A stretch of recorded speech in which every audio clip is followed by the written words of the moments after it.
지난달 28일 경보 문자가 왔는데요. 여러분도 익히 아시는 사건, 북한 우물풍선 살포 사건입니다. 북한은 그간 꾸준히 미사일 발사 실험을 하며 대한민국을 자극했는데요. 문재인 정부 5년 동안 67발, 윤석열 정부 때 1년 만에 74발을 발사했습니다. 아니 문재인 정부 때 이렇게 많이 쐈다고? 와, 이래서 삶은 소대가리라는 소리를 들었구나.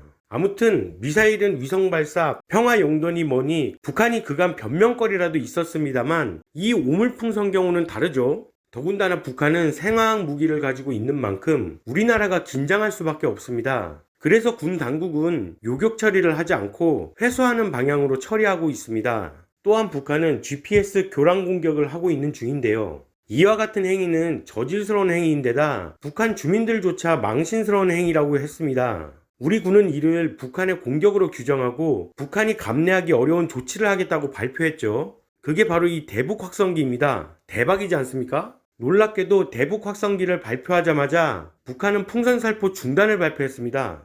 역시 북한이 뭘 두려워하는지 정확히 파악하고 있지 않습니까? 이로써 대한민국이 얻은 하나의 성과라고 하면 바로 9.19 군사합의 파기일 겁니다. 일부 언론은 9.19 합의의 효력이 정지되면 위기라고 보기도 하는데요. 애당초 이렇게 북한에서 지키질 않으니 오히려 우리에게는 걸림돌이 된다고 보는 시각이 많습니다. 그 9.19 군사합의 내용을 살짝 추려보면 2018년 9월 19일에 남북 간의 군사합의 내용입니다. 2018년 대통령은 당연스럽게도 문재인인데요. 첫 번째로 적대행위 전면 금지, 두 번째로 실질적인 군사적 대책 강구, 세 번째 북방 한계선에 평화수역 만들어 군사적 충돌 방지, 네 번째, 교류 및 협력을 강화하여 군사적 보장 대책을 강구. 표면적으로 보면 참 아름다운 얘기지 않습니까? 그리고 북한은 미사일 도발을 이렇게 계속해왔죠. 문 정권 시절 우리나라는 어떻습니까? 국방백서에 주적이 북한이라는 표현을 삭제했죠.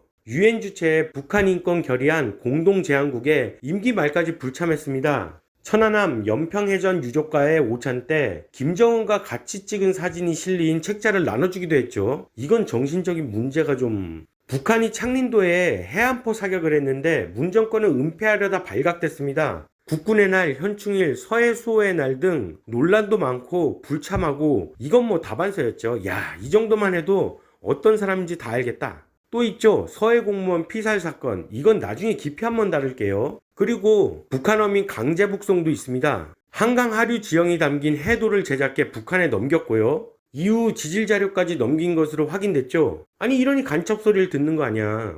탈원전으로 전기 공급 모자라게 하고 월성 원전 가동 중단시키고 그런데 북에는 원전 지어주려 하고 같은 시기 산업부 공무원 컴퓨터에 뽀요이스 폴더, 뽀요이스는 북쪽이라는 핀란드어예요. 그 파일이 삭제되고 해당 공무원은 정신과 치료받고 이 외에도 엄청나게 많습니다. 종북의 길을 걸어온 자치는 100가지도 넘어요. 이 와중에 민주당은 이렇게 얘기하죠. 북한의 이번 오물풍선 사건은 북한을 자극시킨 윤 정부가 자초한 일이다 라고 말이죠.